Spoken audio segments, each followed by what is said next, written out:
endure suffering and affliction.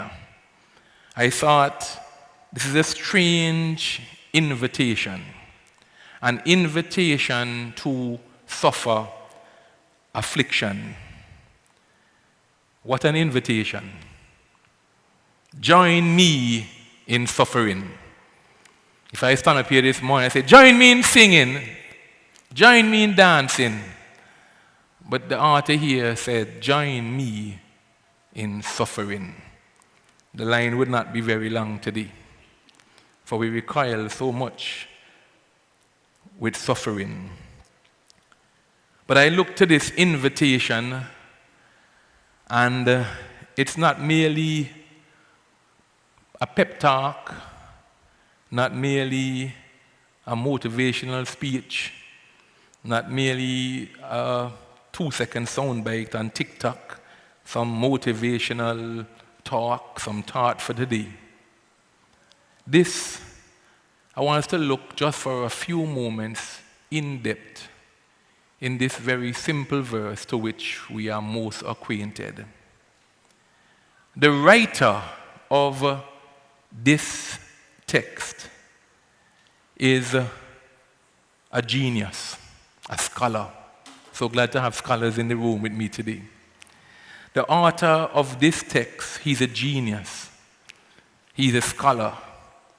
He's a soldier, known as Saul of Tarsus, better known to us as Paul, the Apostle Paul. He is attributed to writing 2/3 of the New Testament. When we get advice from such a qualified person, when we look to see who's giving us this great advice, we should pay keen attention as he is dipping into a reservoir of wisdom. The protocol from Paul demands our attention this morning. But what grabbed me in this text, and I pray that will challenge you today, is not even who wrote the text. It is when he wrote it. For all the Bible scholars in here this morning, this was Paul's last written letter. As great as he was, his influence touched the globe. His life here was coming to an end. The great man, his name mentioned, known all around the globe, he was coming to an end. His life was coming to an end. And this wise man, as he looked and thought much about his life, as I think we ought to think much about our life, put ink to parchment and penned this chapter. I want to challenge everyone under the sound of my voice this morning that I laughed this morning because I know we are a very health-conscious society. Went recently by a business person and he gave me a bottle of water. I think it was Evian water. And he said, this Evian water has in this amount of liquid solids. And he turned and he showed me the content of the liquid solids in the water. And he said, many people don't like this water. They say it don't taste good, but it's all the nutrients in it. And he started telling me about rainwater, how rainwater has in all these minerals. And I listened to him as I watched him there. And I thought to myself, nobody wanted dead. As I watched him slurp down a purple substance in a bottle, and then something else that looked like a turmeric concoction, I say, my God, Lord, all of us fighting, perhaps as we should, to live here on earth. But can I give you a sad statistic today? 1 out of 1 die. Nobody now say, hallelujah! Even the Christians. Everybody want to get to heaven, but nobody want to die. Hello? Sometimes we hear news that someone would tragically say to us, I've been diagnosed with a terminal illness.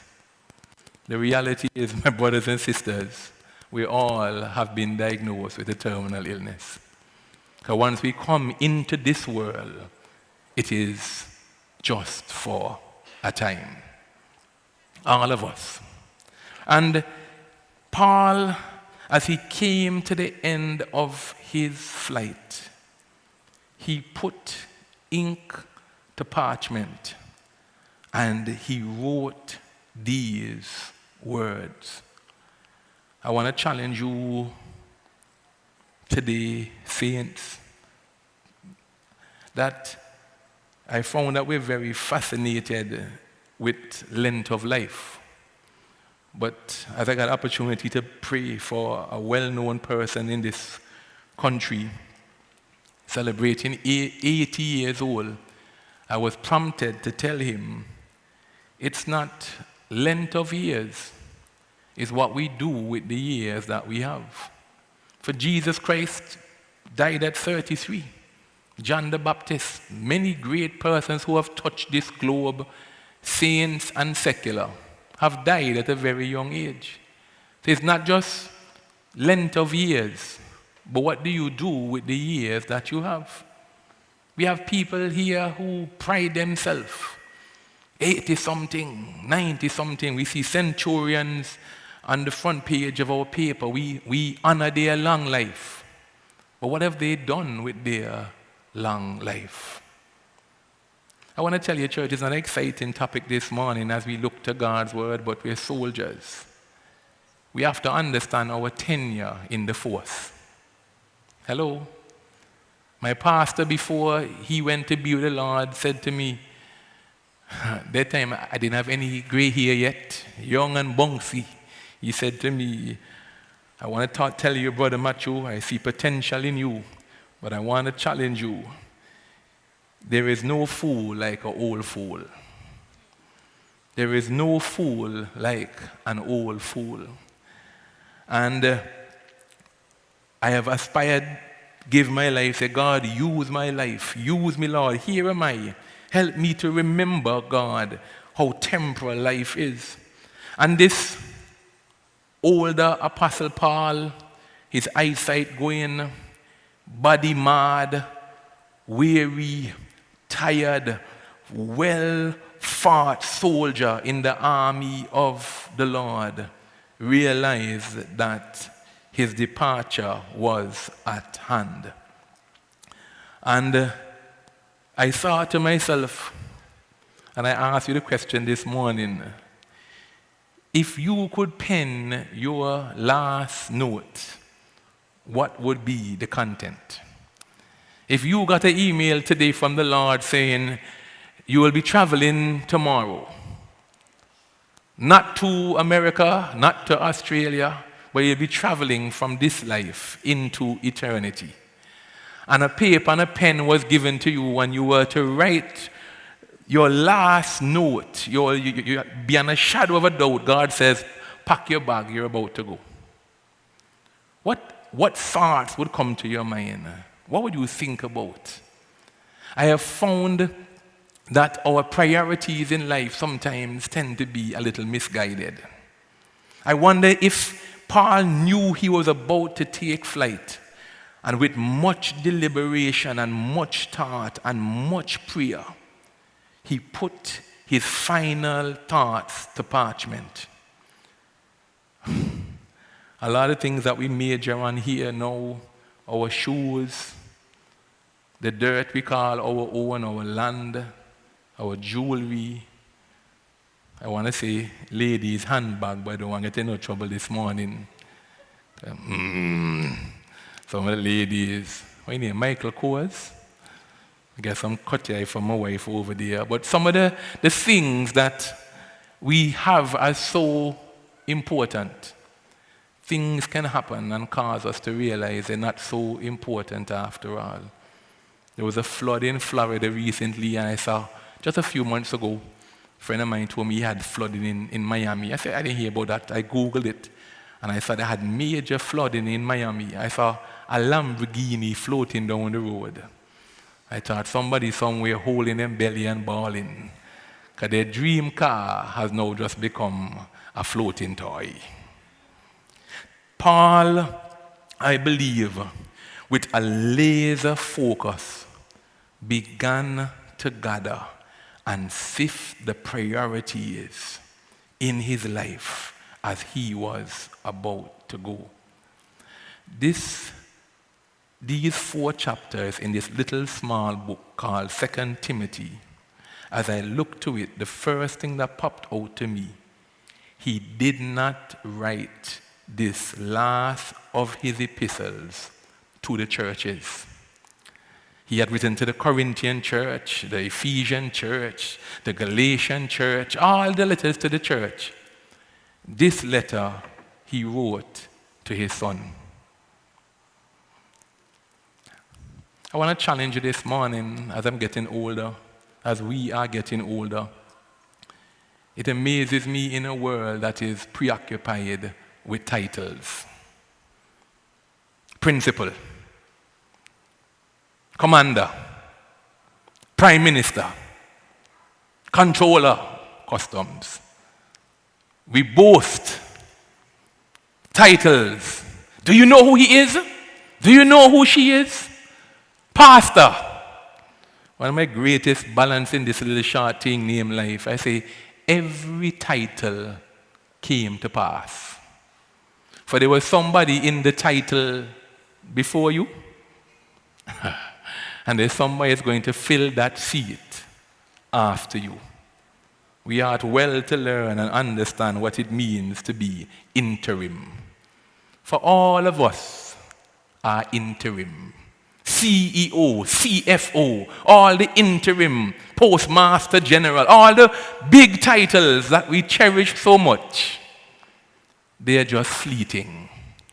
And as Paul realized he was about to make his departure, even after a life long lived, Paul said, I have to write a note to my son. Of all the, he knew kings, he was influential. But Paul said, let me focus my life, what's left, to my son. And it's interesting, I love the narrative, and I won't keep it very long at all today, but in 2 Timothy chapter 1 and verse 2, I love Paul says, to Timothy, my dearly beloved son, grace, mercy, peace from God the Father and Christ Jesus our Lord. I thought for a moment we read these black letters on white pages with such a focus on pronunciation and diction. But I thought, as Paul put ink to parchment with shaking hands, and I believe with wet eyes, perhaps with a nose running cold, as he realized that he was going to leave his son behind. I thought about an encounter I read in a biography with a man by the name of Lester Summerall, as World War II had started and he was summoned back to the U.S. And a great man of God that mentored him, a plumber that God had used mightily, as he came, a very stoic man, a huge man. His name, just right at the tip of my tongue, he mentored Lester Summerall. And as they had to part their ways, this man that was always so stoic, as most men are, show little emotion, he came to shake his hand to tell him, I'm going back to the U.S., where they have called back all American citizens as the war is getting heated. He stretched his hand out. Can somebody help me? What's the name of the plumber? Smith Wigglesworth. Powerful man of God, a plumber. God used him to touch Europe. And as this man walked up to him, hand outstretched, he said, Wigglesworth grabbed him and prayed over him, and he felt the tears stream down his head as Wigglesworth knew he would not be seeing his dearly beloved son again. We read the Bible so emotionless.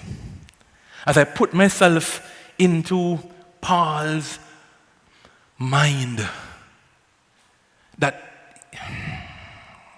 may I encourage each and every one of you, no matter how stoic we are, no matter how our position, that we all have emotions. Soldiers have emotions too. Soldiers have emotions. I thought soldiers were people. Hello? And we look at this great warrior of a man, I believe, rattled with emotions. Not afraid to go, but realizing that he had to convey a message to his son.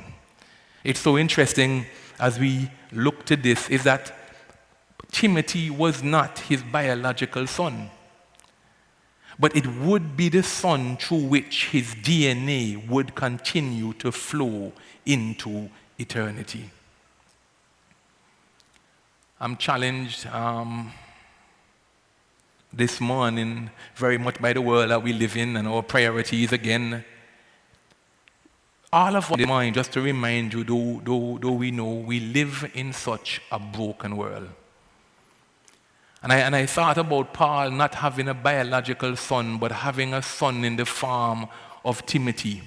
A son that had a mother of faith and a grandmother of faith, and he had a second generation blessing on his life. His grandmother, like some of us, carried him and taught him. His mother prayed over him. And as I read the story and the account of Timothy, I thought, like many of our life, there's no record of Timothy's father in the Bible.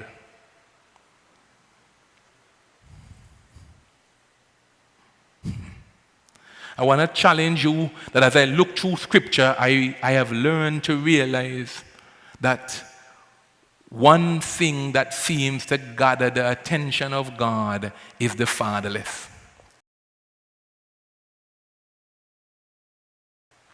He said he will be a father to the fatherless.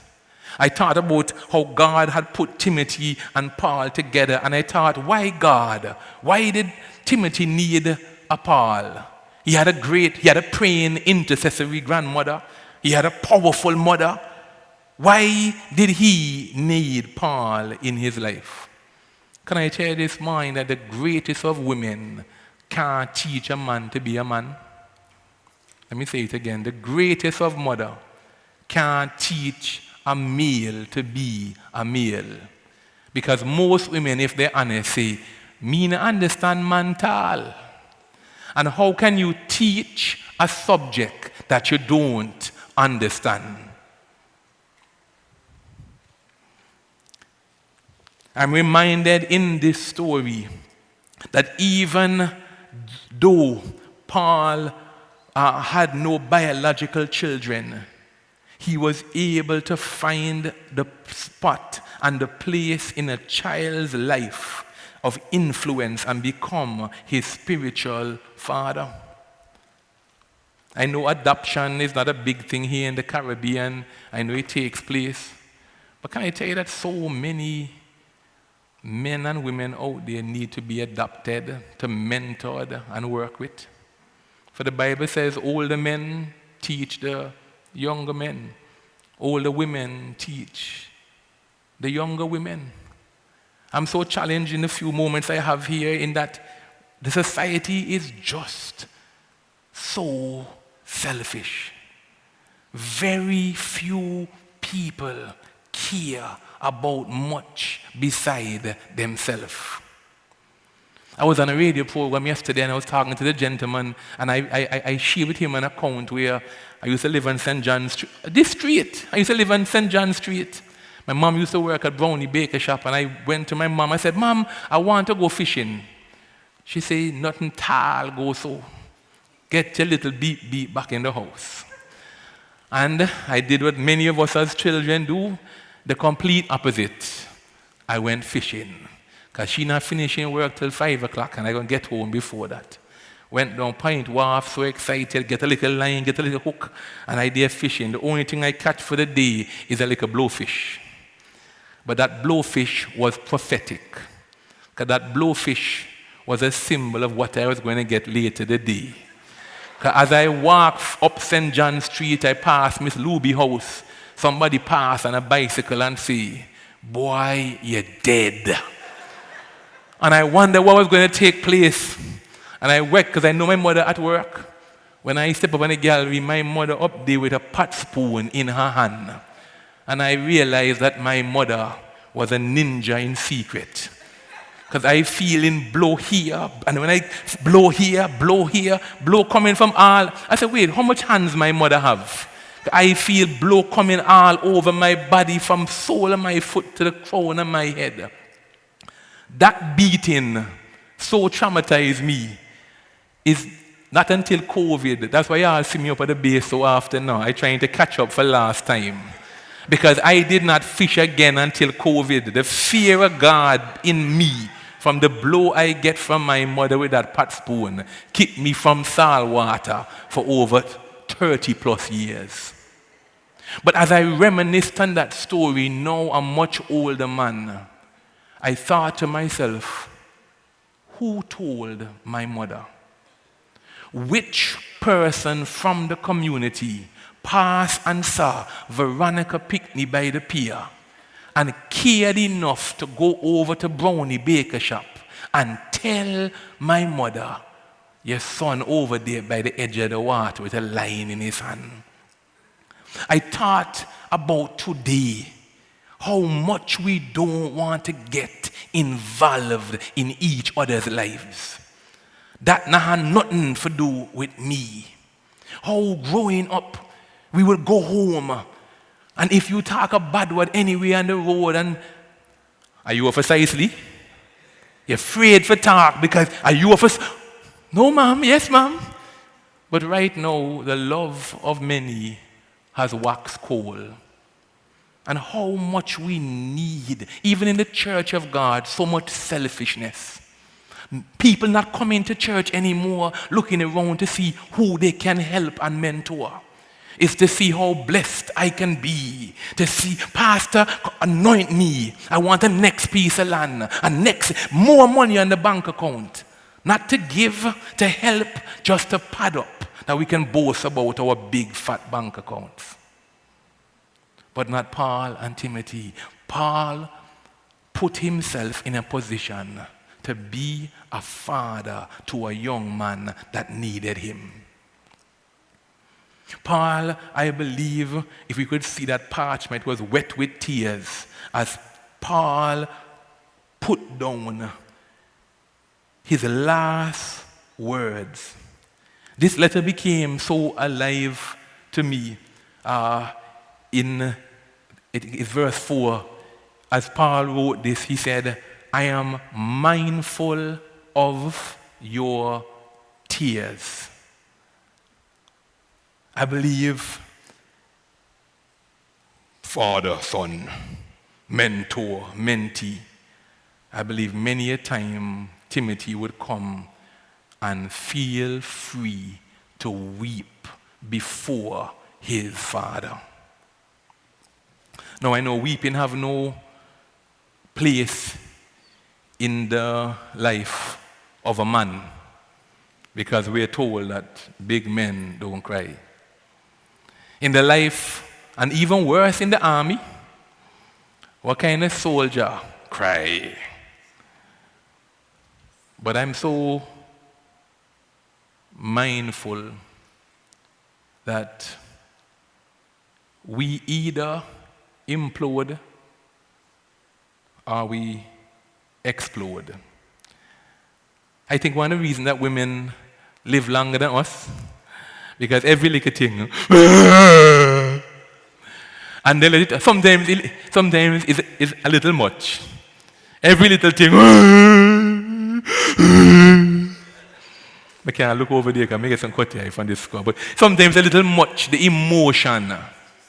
But the reality is they let it out. You know, women statistically, globally, every race live longer than men because we are taught to be the strong, silent type. But life is just so hard, just so challenging, just so pressuring that Timothy found someone that he could be vulnerable towards to shed tears without fear of rebuke.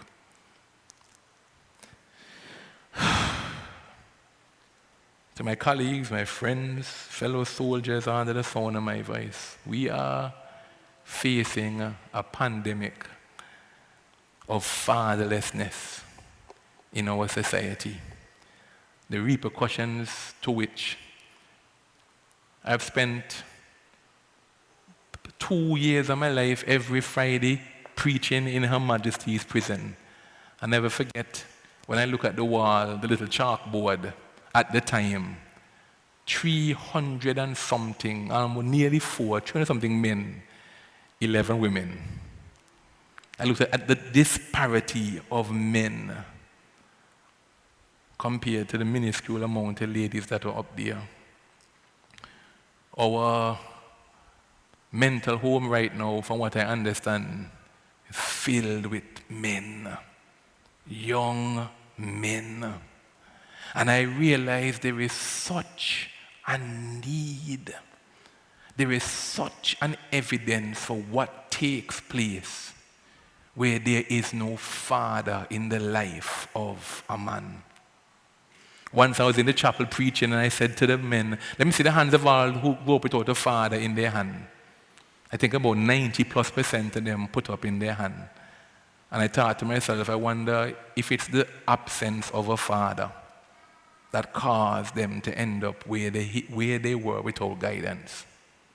This morning, church, I want us just for a moment as we look to the letter of a loving father to a hurting son, just even for a moment, if we can recognize how challenging this life is.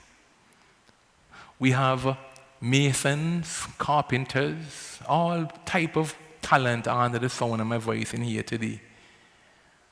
With every trade, somebody don't show you how to do it. Let me teach you how to run some wire, the engineer behind there. Let me teach you how to do this. Shadow me, follow me, and let me teach you how to do it. Isn't it interesting? We are asked to be, I tell my wife all the time, now because I'm a preacher, I tell my wife, have mercy upon me now. Work with me little, and she has worked with me by the grace of God. I tell her, I am asked to be a husband, having never seen a husband model in front of me. Go up down St. John Street, sometimes she get vexed with me. She say, so you never thought about getting married when you were out there? I said, and she hates when I say it. I say, you know what advice the older men in the village tell me? They tell me, if you meet a good girl, breed she. If you don't know what that means, ask somebody to explain to you what that means, because I know some of y'all don't know. That was the advice that the older men would say to me. If you find a good woman, brother, breed she. Because everybody around me mean they with. Nobody mean married. I had no example in front of me of what marriage looked like. I started to scan my head and try to figure out, really, nobody tall, don't appoint me married. Everybody mean just do it. And it's hard to be what you can't see. Never saw a husband model out in front of me. Even worse, never see a father model before me. So I'm struggling to be a husband. Try my best to be a father. without the benefit of having it modeled out in front of me. I think that's why our jails are full. May I even carry it just a little step further? You ever check out the attendance at church? 95% women. You have churches in Antigua that have about one man in there. We had an event recently. I said, Miss, you didn't send no man for your church? We were down there working. She said, my church only having one man. Established church, over 100 years old, that particular building there. And she said to me, Pastor Matthew, my friend, Pastor Matthew, is only one single man our church have, and he old.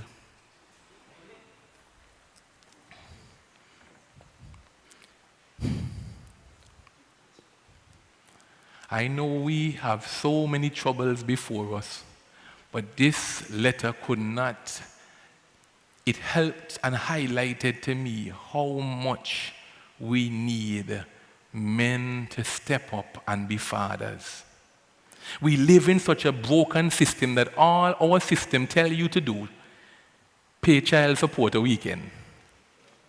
That to satisfy what we call, in Antigua, water bill. Just make sure there's some man that walk around with them chest big up in the air, walk around. Boy, me pay for my child support every month now. Because in their mind, they satisfy what the law says is needed to make them a good father. But I want to tell you, some money in an envelope once a month is far, far, far from the role of what a child needs to have a parent and a father figure most important in our life. We brag about our fast car, our rims, how we good, man. We boast about all our policies as men. Let me tell you, a real man is a father. A real man steps up. Look, this thing is so challenging to me that growing up down St. John Street, I thought to myself as I think about how did we get where we are? Jail full, crazy house full of young man a rob and a murder people. How we got here? And I thought about even the music I grew up on. Man for hab, enough gal, and gal in a bungle, gal from Rima. Somebody finish it for me. I will know it. But Jave over there, a bitey tongue. Sing along if you know it, right? But I grew up with a void and a vacuum in my life, not having a father, looking and searching for something to fill this void. And here it is, the influence of the men around me. Man for have enough gal and gal in a bungle. Shabba came up and said, chill a load. Chill a load. Everything around me was telling me to be a real man, I need to have plenty woman. So much so that even if you have one woman, man start laughing at you and say you're tired. And you're whipped. So you're not getting no affirmation, you're not getting no big up. Because everything around you says if you don't have plenty woman, you're a clown. And you're seeking that affirmation from somewhere, looking for the voice of a father to tell you, well done, son. And it only comes from giving your life to hurting and using women. Shatter, rude boy, gallus, the affirmation that fills up most of the corners and the lives of young men in our society.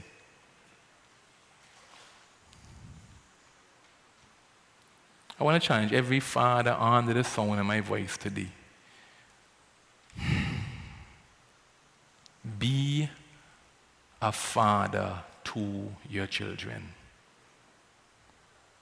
If you mean come off the basketball court, come off the football field, play an active role in the life of your child. We don't get badges and honor and salute for that, at least in these contexts. But in light of legacy, As a business owner, most of my staff, I can tell you which one of them, the best staff I have had as a business owner have been persons who have a father figure in their life. They have more manners, they have more respect, more discipline, more diligent.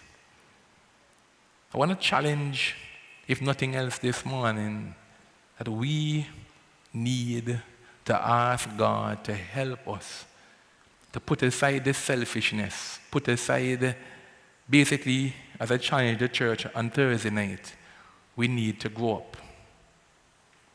When I was a child, I spoke as a child, act as a child. But now I became a big man. I put away childish things. I'm tired of the circus. The old man with dentures in his ear, gray hair that he tries to color every week with shoe polish, old and wrinkled, and he hear black, I try to keep them black. Pants a sag off his bottom, had the latest Jordan on his feet, walk and limp. Young girl a pass, baby, psst, you look sweet. And sometimes I say, God, make the false teeth fly out their mouth now. Because the days that he talking about psst, is over. Big old men. Let me give you a little story as I look to wrap up this morning. I was at the beach, and I don't know how to be but straightforward. I'll be honest with you, I thank God for the work He's done in my life. Many people have mentored me at different times, but there are times where and I've said it to these young men around me, I feel I'd be better if I had a father in my life. And I was at the beach swimming, and I saw this old gentleman come over, gray beard, gray hair, and I saw a bunch of young men around him. So I kind of swam over in a smart way and kind of cocked my ear. Because a part of me just yearning for wisdom, that I don't have to make the same mistake if you can show me a way to avoid it. And I swim over by this old man with gray beard, and I lean back my head to listen. I almost don't even want to say what I heard in this holy church today. All the giggling, all the laughing, this old gray-haired man said to a bunch of young men, I believe, like me, yearning for a father figure. He said, right now, I a young man in a nothing. The young girl and them say, a old man like me, they want. Our man give plenty money, and I want to stay long in the service. And that's what the young girl and them are crying for now, old man like me. And that saddened me for days. I said, no wonder we are where we are. If from the gray hair on his head, the years over 80 years old, the only thing he can find to pass on to a fatherless, hungry generation. When you get old, young girl wants you because you give plenty money. I want to challenge you men under the sound of my voice. A big gun, a big title, a big rank don't make you a man. It's when you step up and bear the responsibility. That's what makes you a man. Not a fast car, not a big gun, a big title. And ladies too, I find women sometimes with y'all low y'all standard so low. Y'all settle for next to nothing, all kind of bad treatment, all kind of garbage y'all tolerate in your life.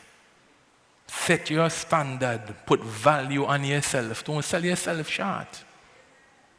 Women know they have people proud to go on social media and talk about they are the side dish. One woman came out on a TikTok video say, I am proud to be a side woman. Because me not have to wash no clothes. Me not have to cook no dinner. And for me money come every week. When I look, I see everybody like it, everybody share it. That's the foolish advice we get in this generation.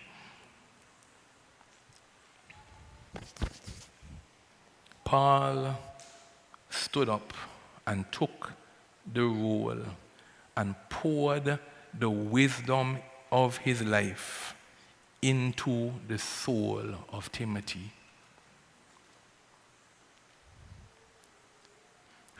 If we don't come to a point as a society where we begin to really mentor. We have such a void of fatherlessness in this nation that we need to man up, to grow up, even the church, to grow up, to man up. You know how much young people out there need somebody to talk to, somebody to work with them? I remember as I used to go to prison every Friday and preach, I have said to young men up there, brother, I wish I would have met you on the outside. You're so talented, you're so smart, you have so much giftings. But that talent and that gifting was exploited by the devil. Can I tell you that every one of us come into this world with a gifting given by God? That I believe that some men that God put you on the earth to be an evangelist. You are so influential.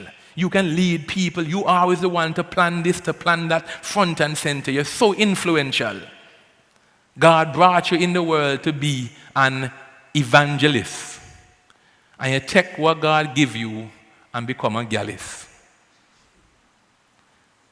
Now, don't look around and say everybody looking around at a certain somebody, but what I'm saying is that you have to understand that the giftings and graces that God give you are to glorify Him, to lead people and to convince people to come to the house of God and to serve God. And you take your talent that God give you and convince women to take off their clothes. Every one of us will give God an account for the gifts and talents that He has given us. Some of these young men you see in gangs, they're natural leaders now. They're brilliant. Ask the police. Say, nice, then young man, not stupid now. But Satan take the gift that God give them, that good mind. Instead of solving problem in the community, they sit down and put the good mind to crime. What gifting has God given you now? When you stand before God, where you have to give God account for? And God give you a good mind. You're a natural leader, but what example are you really leading? When the young men come around you in the army, what advice do you give them? Practically, financially, spiritually, family. Boy, she look good now. And this hot Sunday afternoon, Paul, with teary eyes, looking to a son that he would soon leave here on earth without him, in these 4 chapters began to pour out his heart into this young man, understanding that his time was over, but he and what he had learned could live on. It would not be wasted if it could be lived on through Timothy.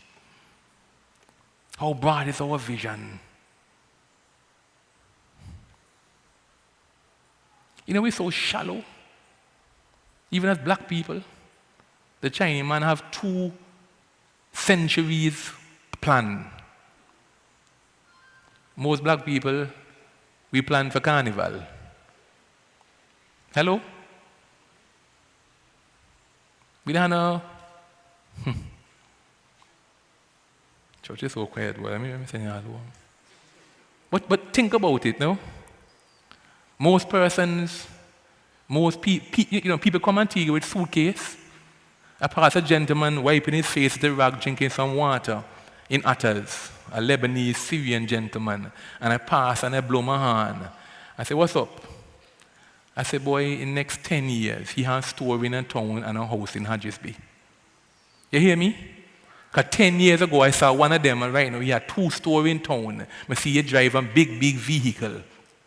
And I said, wait, we can't do that. They come here, they don't even know where Market Street be. Some of them come here, don't even know English. But give them a couple of years, and look how they structure. And I tell my wife all the time to know, even if some of these Syrian, Lebanese gentlemen have a little woman here and there, you always see them have their children home. They have one little house and all their finance pour into the home. Where the average Antiguan man have to make sure this money go here, this money go here, this money go here. And when you look, away gone. In a couple of years, we renting house from them, and then they come here. When they come here and look around and see, wow, this beautiful country. Look at this land over here. They buying land, and we buying rims and speakers for our car. Me not drop no word because me know nobody. Me don't know who or who. Me just preach what God tell me to say. Right? Because me know who was here this morning. But I am saying when we invest in our money, you see, people don't like practical preaching. They want to talk about heaven, heaven, heaven. But we have to live here on earth.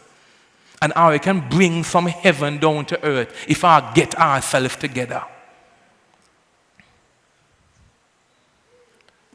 Paul understood. I find even Christians too shallow. They're caught up in the now. May I give you a little word of advice? And when you get a day off, I have been, how many of you have ever been to the Fines Institute? Somebody tricked me recently to go Fines. A gray hair, wise pastor man. And you see, I find myself gravitating to these old veteran soldier Christian. Pick him up every day, up and down with him. Because I want to learn. In his late 70s, still on fire for God. He say, so smart, Brother Matthew. I say, Papa, Brother Matthew, would you drop me up to the Fines Institute, please? So I pull up. He say, have you ever been inside? I say, no. He say, come and have a look now. Look off the engine and come and have a look. So I follow him inside.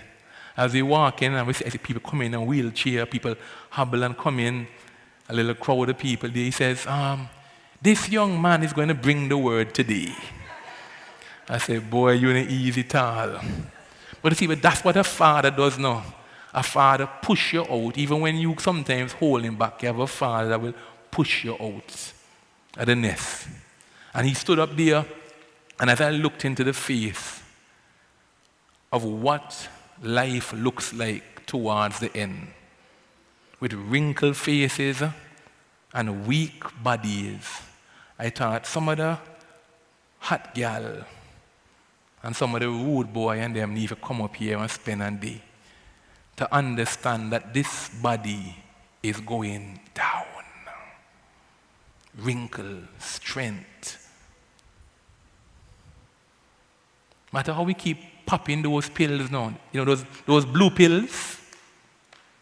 I have some blue pills, I don't remember the name right now, so I wouldn't call them in church. We keep popping these blue pills, fighting to maintain, not understanding that from dust we came and dust we're going to return. So many people have no provision or no plan. They have not invested in anything. 50s, 60s, 70s, nearing the finish line, not realizing that the calendar is rolling by faster and faster, and we're heading to the end.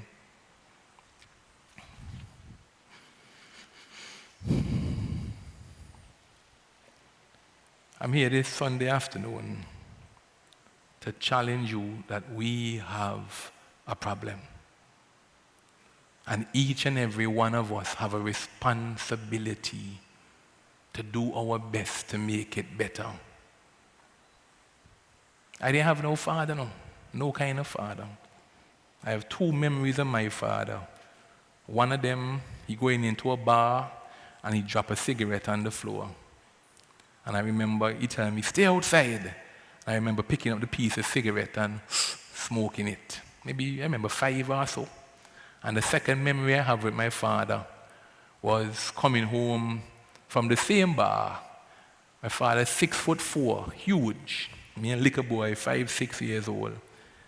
And watching my father drunk from the bar, eat everything in the house. I remember he opened a tin of beet.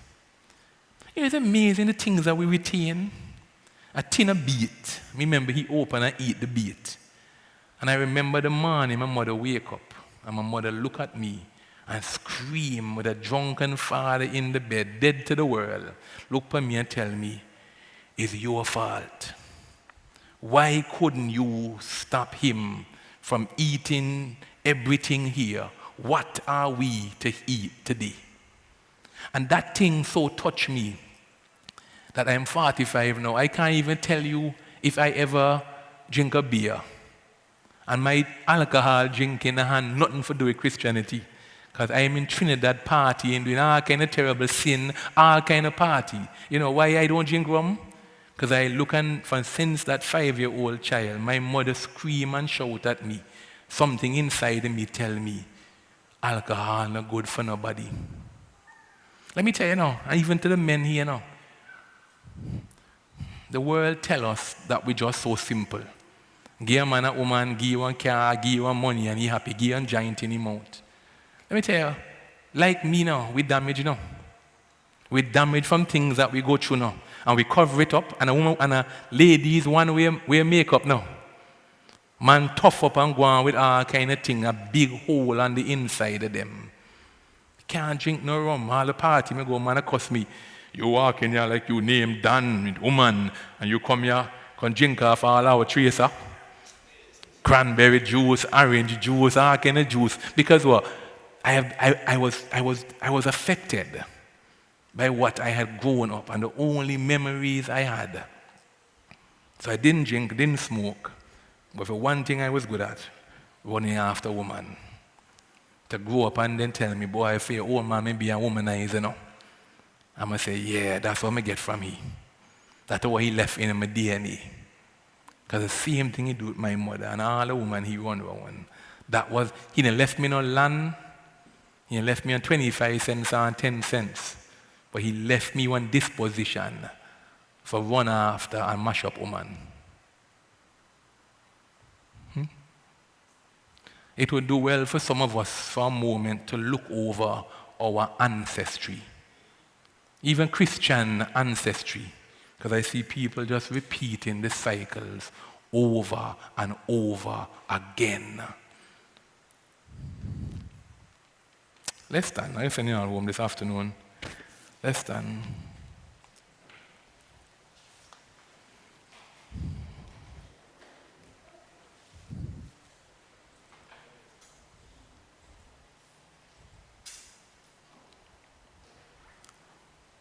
Thou, therefore, endure hardness as a good soldier of Jesus Christ. The parting words of a spiritual father to his loving son, he said to his son, endure some hardness. Life is going to be tough. Life is going to be tough.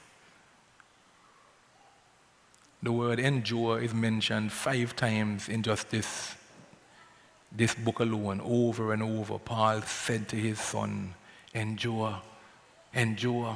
It's going to be tough song. Endure, endure. Life is going to be tough. Life is going to be challenging. But he said to his son, be a good soldier. I guess that's my message to the soldiers and civilians in here today. Be a good soldier. Endure some hardness and affliction. Now buckle on the pressure.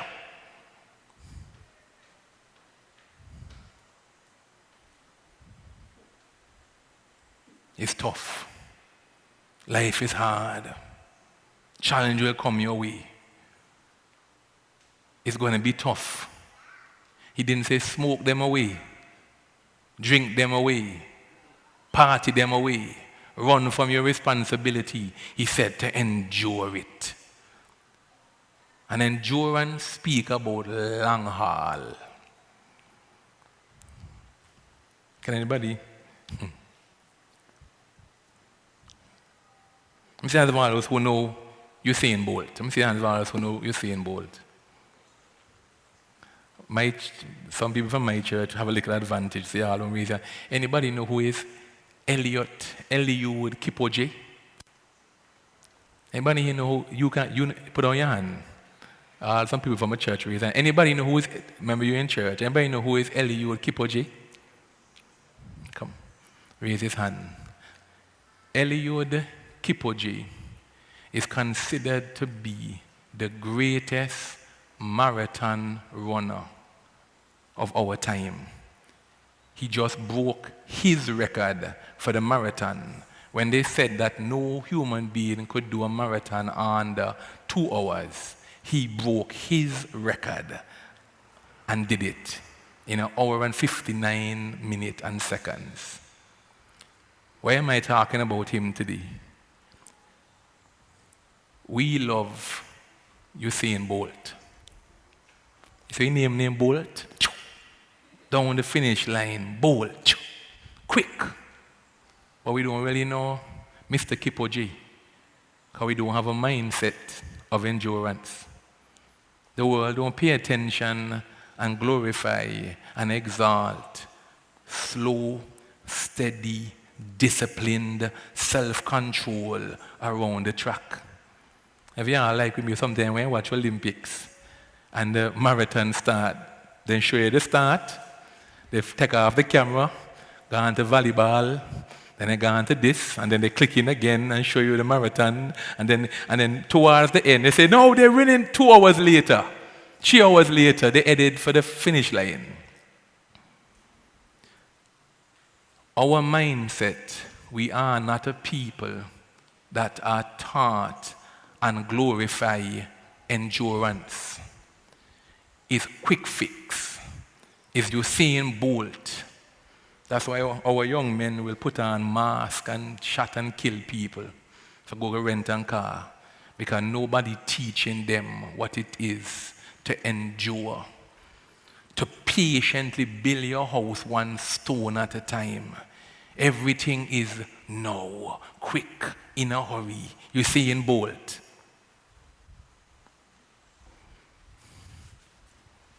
Somebody asked me this week, they say, Pastor, you do counseling? I tell them I do, but I hate it.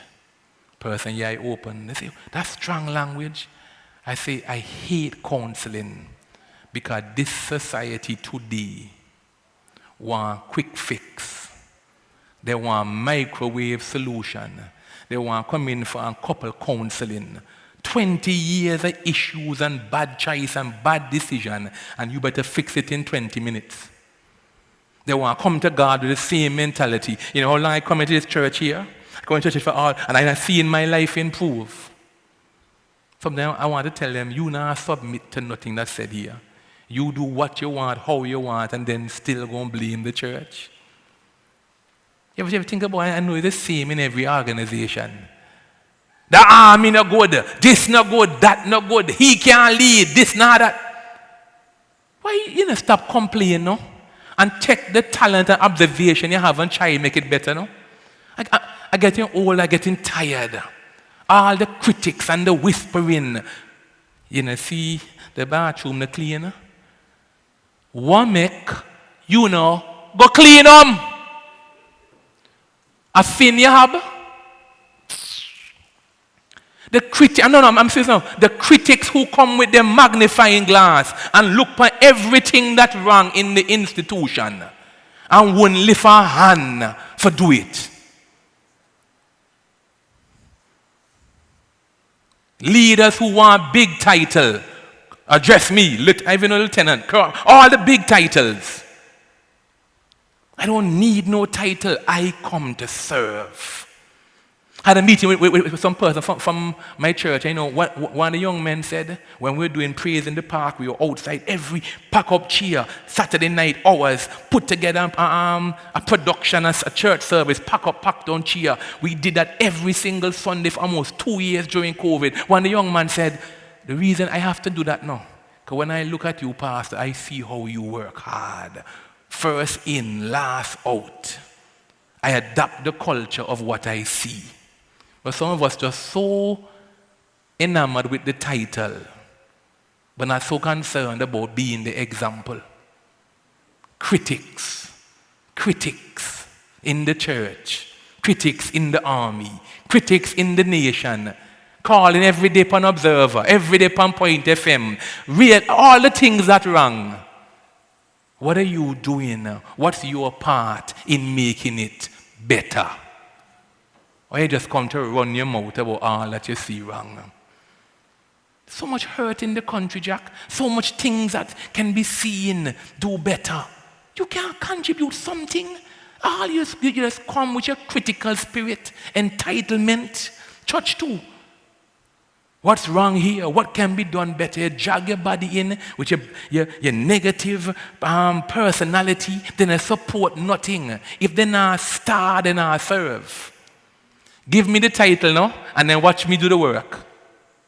Do the work first, and you'll see the title just come automatic. We need help. We need help. We need God to come into our life and to help to change our heart. Soldiers need help. Because as far as I know, soldiers were people before they were soldiers, right? Or you have some factory, you punch out people. I'm not afraid to say that church people, Christians, need help. Because the reality is, the Christians, the only place we could get people from was out of the world. That's the only pool we can draw them out of. And sad to say, they came in messed up. And we're in the process now of getting them fixed up. Some of them take a little longer than some of them start the process, but it's the best we can do with what we have. Every one of us, you know why I close? You know why some of us are so unhappy? Because we don't understand it's better to give than to receive. We live a selfish life. And no matter how much car you have, how much woman you have, how much money you have, you still lie in your bed at night time, empty and unhappy. Because the purpose of life it was never about us getting. It was about giving and serving. That's why Paul could look back as he's about to dead and say, I have poured my life into the life of many. I have given my all. And I have no regrets now that I am about to go. Church, let's serve now. Put away the selfishness and serve now. The funniness and serve. The church, the army of God. Pray for your leadership, guys. It's harder to lead in 2023. Because everybody have an individualistic mentality. Everybody in 2023, most of us nowadays, want to play tennis. Because tennis is a one-on-one sport. But every institution, organization is like basketball. It requires everybody to play their role. But you have people coming in with a tennis mentality. What's in this for me? It is an old army saying, ask not what your country can do for you, but what you can do for your country. The president said so. John F. Kennedy. Boy, if he were to give that speech today, much people don't really care about what they can do for country now. What's in it for me? From the church, I dare say, to the army. Individualism taking over. Nobody care about the corporate now. How they can hold up your hand and get the mission and see a nation now. By large, everybody just wants to be happy. How can I be happy? People don't submit. I want y'all to build me a barracks for a jail for rebellious church people. Because when soldiers misbehave, you lock them up in a barracks up there. Don't laugh, because I tell you, a couple of them well in the lock up. They don't submit in the army. And you can't be a soldier and not submit. But we have soldiers today who don't want to submit, but still want to be called soldiers.